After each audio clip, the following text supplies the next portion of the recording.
मैं देवभूमि उत्तराखंड से आप सभी का अपने इस ब्लॉग में हार्दिक स्वागत और अभिनंदन करता हूं।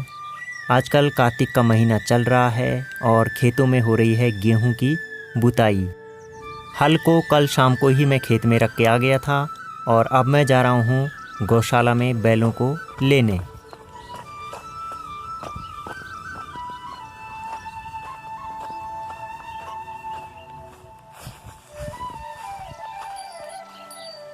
आ आ आ आजा, अरे ले।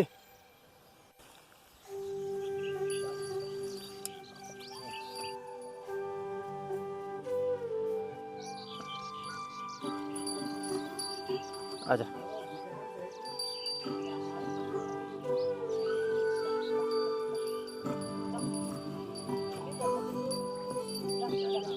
तो अभी हम इनको ले जा रहे हैं खेत में। आज हम करेंगे गेहूं की बुताई।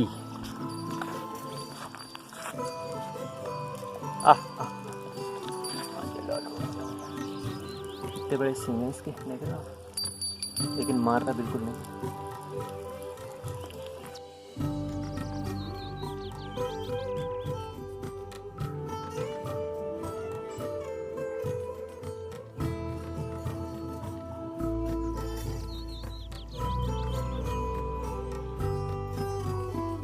आ आ आ ले ले ले ले आवा आ आजा आ आ आ अरे आ ले ले ले ले ले ले ले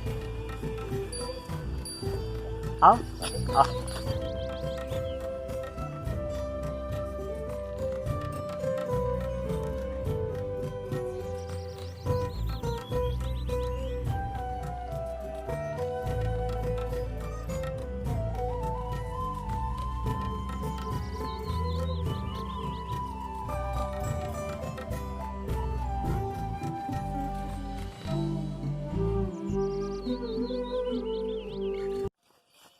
तो अब हम पहुंच चुके हैं अपने खेत में और ये है हमारा हल। पहाड़ी हल अधिकांशतः लकड़ी के ही बने होते हैं।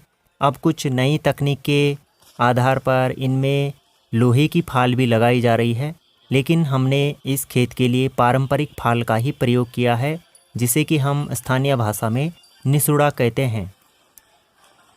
और अब पिताजी बैलों को जोत रहे हैं। बैल काफ़ी शांत हैं और बिल्कुल सीधे और सरल।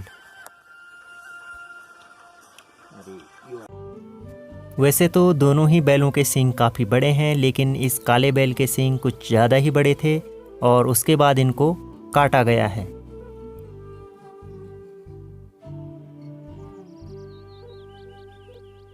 किसी भी जानवर के बड़े सींगों से डर लगना स्वाभाविक होता है, तो लोग भी इनसे डरते हैं, लेकिन ये बहुत ही सीधे बैल हैं।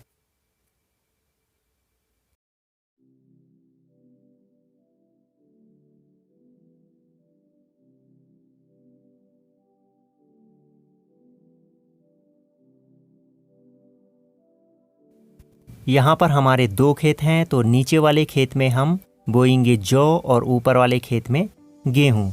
तो पिताजी इस समय जौ बो रहे हैं। और ये है उत्तराखंड के हलों में पारंपरिक फाल, जो कि बांज की लकड़ी से बनाए जाते हैं और फिर इनके बीच में एक लोहे की पत्ती लगाई जाती है, जिसे कि हम स्थानीय भाषा में बंदला कहते हैं। और ये है चोला। चोले से इसको ठोका जाता है और फिर इसको टाइट किया जाता है। और यह है हल का मुख्य भाग, और ये एक इसका अलग हिस्सा है जिसको कि हाथ से पकड़ते हैं, और गढ़वाली भाषा में इसको हम हथनोड़ा कहते हैं और इसको कहते हैं लठूड़। तो ये एक लंबी डंडी होती है जो कि आगे जुड़ी हुई होती है और उसको जू कहते हैं। और इस खेत में बोने के लिए हम ला रखे हैं सरसों, और ये पीली सरसों।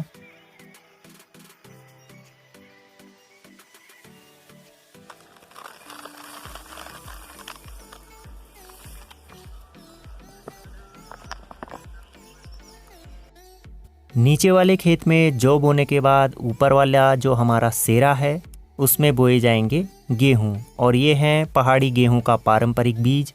ये दाने आपको कुछ छोटे दिखाई दे सकते हैं, लेकिन इनका उत्पादन यहाँ के मौसम के हिसाब से अच्छा होता है। और ये है चोले, जो कि हल पर ठोके जाते हैं उसको टाइट करने के लिए। तो इनका भी एक महत्वपूर्ण योगदान होता है हल को साधने के लिए। चोले मुख्यतया बांज की लकड़ी से बनाए जाते हैं, क्योंकि बांज की लकड़ी अत्यधिक मजबूत होती है। और ये है बसला, हर खेत का साथी है ये, और खेतों में इनको ले जाना ही पड़ता है।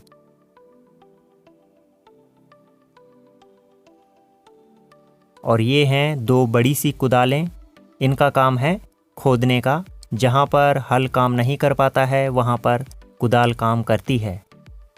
पहाड़ी खेतों में किनारे के हिस्से पर बैल नहीं जा पाते हैं, इसलिए वहाँ पर कुदाल से खोदा जाता है। उत्तराखंड के वरिष्ठ लोकप्रिय लोक गायक श्री जनार्दन नौटियाल जी मेरे चाचा जी हैं। वे भी इस समय हमारे साथ खेत में आ रखे हैं। कानो चाचा जी बड़े हुए बढ़िया वही यार, फर्स्ट क्लास फर्स्ट क्लास। बोल दो तो खैर नहीं मतलब। ये मैं बोल दो अच्छा अच्छा। और तुम क्या कहना चाहते थे? हम अरे भाई अभी मत कितनी तब एक जाड़ छी न तो बोल दो खोटो पर बिना जाऊं। अच्छा अच्छा अच्छा, बड़े हुए मतलब बाणो। बहुत बढ़िया। ठीक है ठीक है ठीक है। पिताजी इस समय हल चला रहे हैं, तो तब तक मैं खेतों के किनारे पर कुदाल लगा लेता हूँ।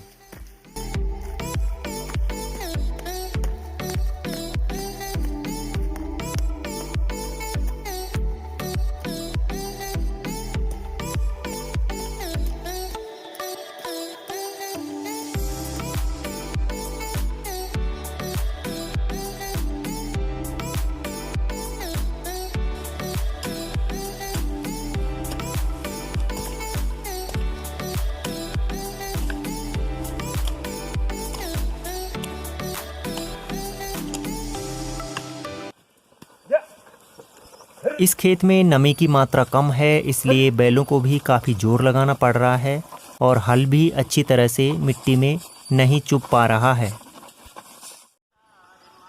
आगे माँ के लिए मोल देखी मोला खान तो नीचे मार में मोला खान तो दिया बहुत ले या फेड़ दे पुना पर मां काखे। खेत में काम करते समय पानी की भी बहुत आवश्यकता होती है, इसलिए पानी की भी पूरी व्यवस्था की गई है। बैलों को वॉइस कमांड देने के लिए हमारे यहाँ बो या दो शब्दों का प्रयोग किया जाता है। बो बो बो बो बो बो बो बो बो बो बो बो बो। चल चल चल चल चल भाई चल चल चल चल चल। इतने बने तो बल हुई जो कटगुड़ नहीं हुई थी। बो बो बो बो बो बो बो बो बो बो बो बो बो बो बो। चल चल चल चल चल बा चल चल चल चल।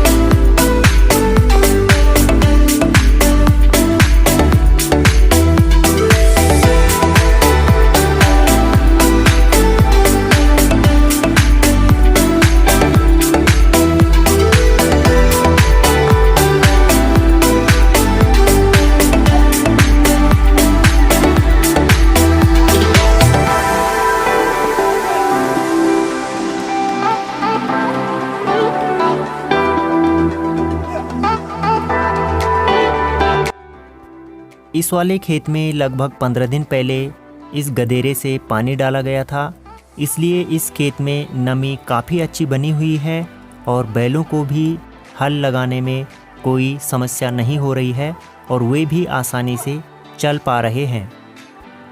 खेत की नमी को हमारी स्थानीय गढ़वाली भाषा में आद बोलते हैं, जो कि आर्द्रता शब्द के काफ़ी निकट है।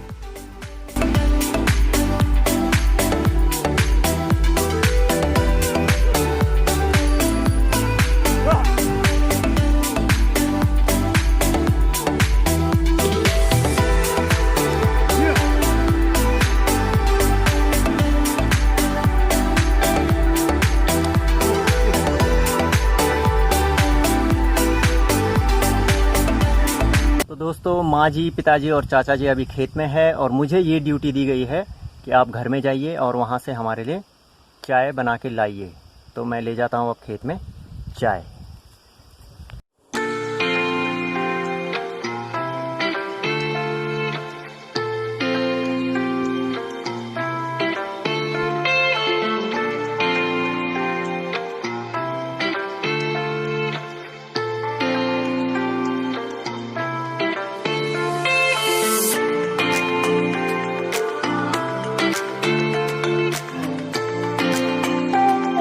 पहाड़ों में धातु के गिलासों में ही चाय पीने की परंपरा है और यहाँ पर अभी कप वाली संस्कृति का विकास नहीं हुआ है।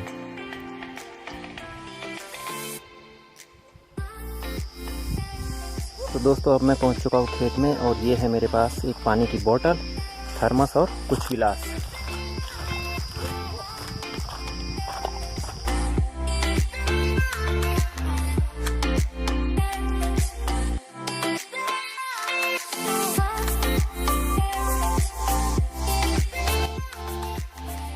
खेतों में काम करते हुए जब थकान लग जाती है तो चाय के ये घूंट किसी अमृत से कम नहीं होते हैं और चुटकी भर में ये सारी थकान को दूर कर देते हैं। और इसका एक दूसरा फ़ायदा ये होता है, जब तक चाय पी जाती है तब तक बैलों को भी थोड़ा आराम मिल जाता है। ये ओंदी कटकाओ और दिन चाचा ना बहुत है इतना। किले एक तो खबजान सब। हाँ, सब खबजान नहीं थे ना। पुराना दिन याद आ गई रे लाठा।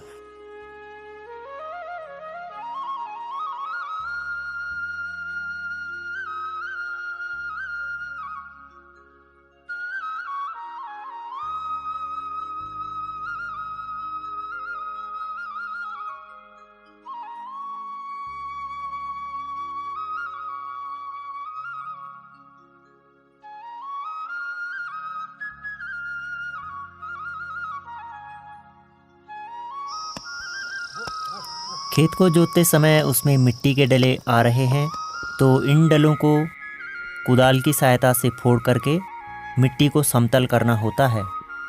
तो अभी यह क्रिया लगातार जारी है।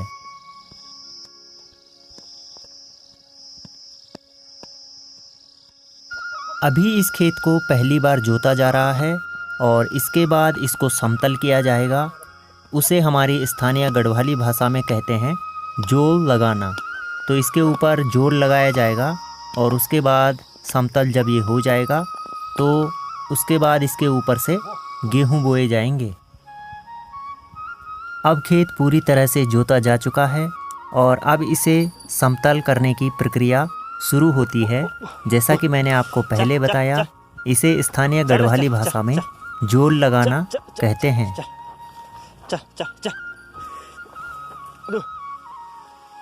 बैल अभी भीमल के पेड़ की छाया में आराम कर रहे हैं और पिताजी खेत में गेहूं बोने का काम कर रहे हैं।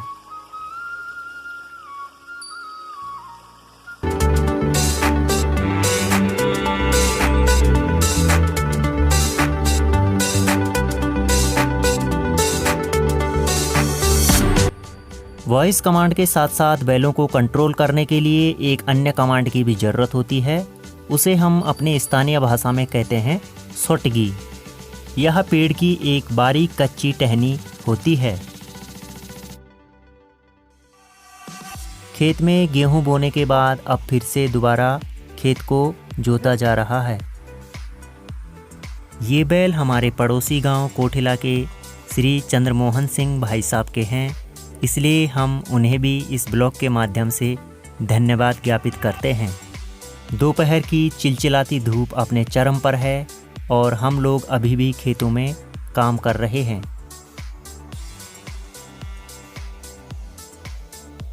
अब मुझे दोपहर का खाना बनाने के लिए घर में जाना है। चाचा जी और पिताजी खेत में अभी भी काम कर रहे हैं और मुश्किल से 10 या 15 मिनट में ये गेहूं बोने का कार्यक्रम भी समाप्त हो जाएगा। और अब मैं अपने घर में पहुंच चुका हूं और वहीं से मैं ये ब्लॉग बना रहा हूं। तो आपको ग्राउंड जीरो से ये ब्लॉग कैसा लगा ज़रूर बताइएगा और देवभूमि की संस्कृति को देखने और समझने के लिए इस चैनल को ज़रूर सब्सक्राइब कीजिएगा। बहुत बहुत धन्यवाद।